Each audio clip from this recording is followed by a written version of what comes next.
प्यारे बच्चों, class 12th का मंथली टेस्ट 8/7/2025 को इकोनॉमिक्स विषय का होने वाला है, जिसमें से इकोनॉमिक्स का जो चैप्टर है ग्रुप बी राष्ट्रीय आय लेखांकन चैप्टर से इस बार क्वेश्चन आएंगे।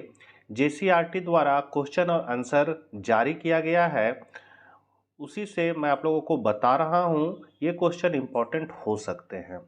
चैनल पर पहली बार है और इसी तरह के वीडियो पाना चाहते हैं तो जरूर सब्सक्राइब करके बेल आइकन दबा लें। और भी विषय का यदि आपको चाहिए तो कमेंट कीजिएगा, कोशिश करेंगे और सभी विषय का मैं आपको उपलब्ध करा दूं। तो सबसे पहले हम लोग बहुविकल्पीय प्रश्न को देखते हैं, जो आपका 6 को बहुविकल्पीय प्रश्न रहेंगे।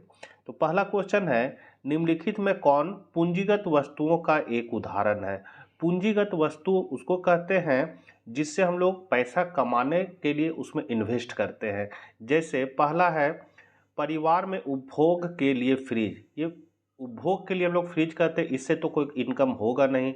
फिर परिवार में उपभोग के लिए सिलाई मशीन, ये घर के छोटे मोटे कपड़े सीने के लिए हम सिलाई मशीन पर अगर पैसा लगाए हैं तो इससे भी मेरा कोई आमदनी नहीं होने वाला है। फिर है दर्जी की दुकान में उपयोग के लिए सिलाई मशीन।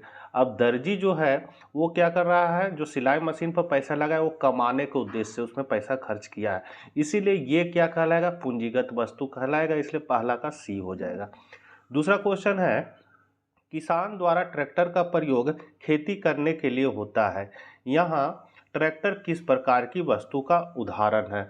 तो यहाँ पर साफ लिखा हुआ है ट्रैक्टर का प्रयोग क्या करती है, खेती करने के लिए होता है, इसलिए ट्रैक्टर जो है वो उपभोक्ता वस्तु कहला जाएगा। आगे हम लोग बढ़ते हैं, आपके बैंक खाते में 15 अप्रैल 2021 को 50,000 रुपये है, यह रकम किस संकल्पना का उदाहरण है। तो 15 अप्रैल 2021 से वो पैसा 50,000 है जो आपके खाते में पड़ा हुआ है, तो ये एक तरह का क्या हो जाएगा, स्टॉक हो जाएगा। आय, यहाँ आप लिखा गया है आय होगा। आय के वृत्ताकार प्रवाह मॉडल में विक्रेता से क्रेता की ओर और वस्तुओं एवं सेवाओं के प्रवाह को क्या कहा जाता है। तो यहाँ पर इस प्रवाह को हम लोग वास्तविक प्रवाह कहेंगे, क्योंकि वस्तु और सेवा का जो प्रवाह हो रहा है वो कहाँ हो रहा है, परिवार क्षेत्र की ओर हो रहा है, इसलिए वास्तविक प्रवाह होगा। और यदि परिवार क्षेत्र से विक्रेता क्षेत्र की ओर अगर प्रवाह होता तो वो मौद्रिक प्रवाह कहलाता। तो यहाँ पर आपका हो जाएगा वास्तविक प्रवाह।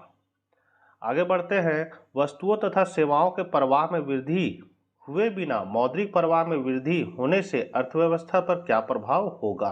तो उस पर होगा मुद्रास्फीति बढ़ेगी, मतलब पैसा का जो वैल्यू है वो गिरने लगेगा और वस्तुओं का जो दाम होगा वो बढ़ने लगेगा।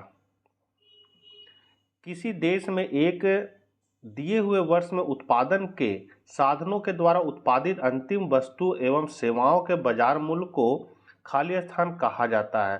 तो अंतिम वस्तु मतलब होता है, जैसे गेहूं है, गेहूं से क्या होगा, आटा, आटा से क्या होगा, रोटी, रोटी के बाद ये क्या होगा, उपभोक्ता द्वारा उपभोग कर लिया जाएगा, तो ये जो रोटी होगा वो अंतिम वस्तु कहलाएगा।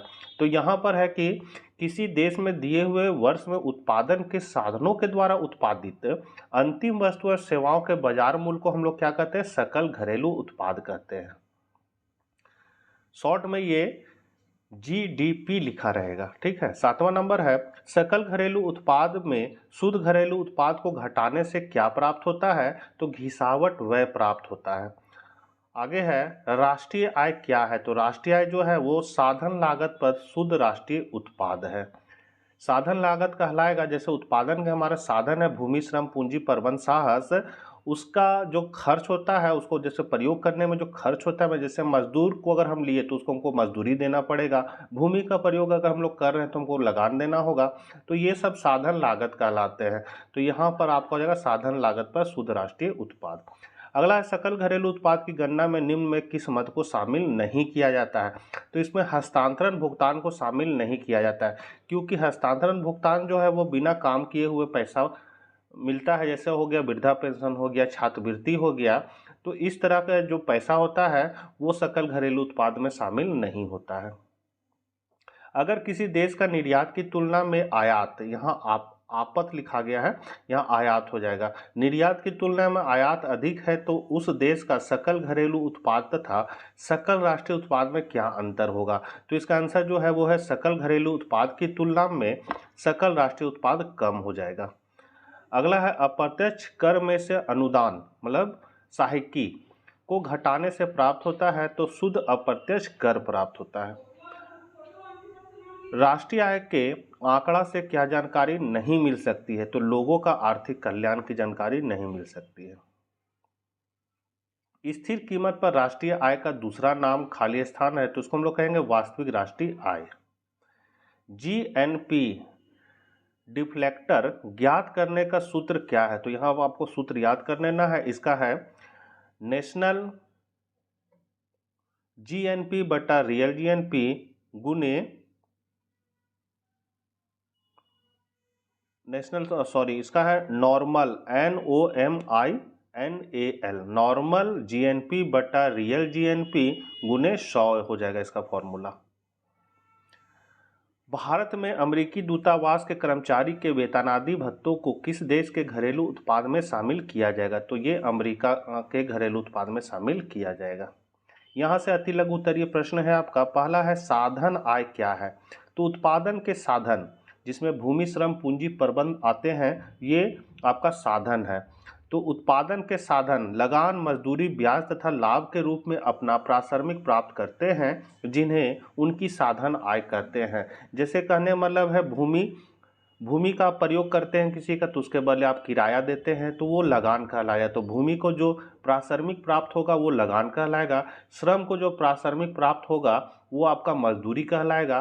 पूंजी को जो प्राथमिक होगा ब्याज और सबको देने के बाद जो प्रॉफिट बचेगा वो साहसी का लाभ कहलाएगा। तो ये सब साधन के प्राथमिक कहलाते हैं। मतलब उनका एक तरह से कहिए कि काम के बदले जो पैसा प्राप्त होता है वो प्राथमिक होता है। तो ये साधन के प्राथमिक है। अगला है मूल्यह्रास से क्या समझते हैं? तो एक लेखा वर्ष में उत्पादन प्रक्रिया के दौरान पूंजीगत वस्तुओं के मूल्य में समान टूट फूट और उनके घिसावट के कारण वस्तुओं के मूल्य में जो कमी आती है उसे मूल्यह्रास कहते हैं। कहने मतलब है अगर हम दर्जी हैं सिलाई मशीन खरीदे हैं तो सिलाई मशीन पर हम काम करें तो सुइया टूट जाएगा, कभी कभी उसका बेल्ट खराब हो जाएगा तो उसमें बीच बीच में हमको पैसा लगाना पड़ेगा तभी हम उससे पैसा कमा सकते हैं। तो वो जो बीच बीच में पैसा लगता है सुइया टूट गया या फिर रबड़ खराब हो गया तो उसका बदली करने में जो पैसा लगेगा वो सभी क्या कहलाएंगे? मूल्यह्रास कहलाएंगे। अगला है हस्तांतरण आय क्या है? हस्तांतरण आय एक अनार्जित आय है जो अर्थव्यवस्था में बिना किसी सेवा के बदले में दी जाती है। जैसे वृद्धा पेंशन, फिर है छात्रवृत्ति एवं बेरोजगारी भत्ता। मतलब बिना काम किए हुए यदि आपको पैसा प्राप्त हो रहा है तो वो सभी हस्तांतरण आय कहलाएगा। जैसे अगर आपको छात्रवृत्ति सरकार दे रही है पढ़ने के लिए तो आपने सरकार का कोई काम नहीं किया, पढ़ने का काम अब अपने लिए कर रहे हैं तो इस तरह का जो पैसा मिलता है वो छात्रवृत्ति वो आपका हस्तांतरण आय कहलाएगा। फिर है आप लिखा गया यहाँ हो जाएगा आय के वृत्ताकार प्रवाह से आप क्या समझते हैं? तो अर्थव्यवस्था में उत्पादन आय तथा व्यय का जो निरंतर प्रवाह होता है उसे आय का चक्रीय प्रवाह कहते हैं। ये क्वीन ने अर्थशास्त्री इसको दिया था। जैसे आय है, आय जो है वो आय जब आपका पैसा रहेगा तो उसको आप व्यय कीजिएगा किस पर? तो उत्पादन कार्य पर व्यय कीजिएगा। अब उत्पादन को जब हम लोग बेचेंगे तो फिर उससे आय होगा तो आय के बाद फिर व्यय करेंगे फिर उत्पादन होगा फिर आय होगा। इस तरह एक चक्रीय प्रवाह घूमते रहता है जिसको हम लोग आय का वृत्ताकार प्रवाह कहते हैं। ये क्वीन ने अर्थशास्त्री ने दिया था। अगला है चक्रीय प्रवाह में अंतःक्षेपण या भरण क्या है? तो आय का अंतःक्षेपण आय में होने वाली वह वृद्धि है जो चक्रीय प्रवाह में बाहर से किसी और स्रोत के द्वारा होती है। जैसे विनियोग, सरकारी व्यय तथा निर्यात आदि को आय का अंतःक्षेपण कहते हैं।